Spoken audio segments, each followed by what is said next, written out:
భారత రాజ్యాంగ నిర్మాత, మొట్టమొదటి మన భారతదేశ న్యాయశాఖ మంత్రి, సాంఘిక సంస్కర్త, సామాజికవేత్త, బౌద్ధ మతానికి ప్రావీణ్యటువంటి గనుడైనటువంటి బాబాసాహెబ్ అంబేద్కర్ గారి 137వ జయంతి సందర్భంగా రేపు ఉదయం మన అంబేద్కర్ సర్కిల్లోని ఏర్పాటు జరిగినది.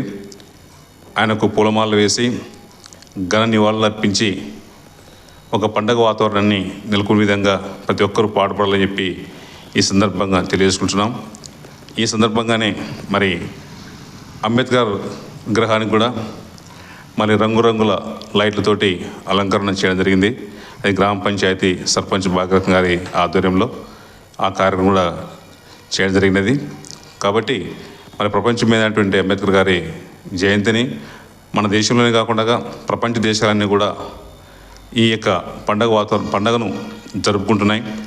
మరి ముఖ్యంగా దళితులు, మరి బీసీ, ఎస్టీ మైనారిటీస్ అందరూ కూడా ఈ కార్యక్రమంలో పాల్గొని విజయవంతం చేయాలని చెప్పి ఈ సందర్భంగా గుర్తు చేస్తూ, నా పేరు ఆంధ్రయ్య, ఎంఎస్పీ రాష్ట్ర కార్యదర్శి.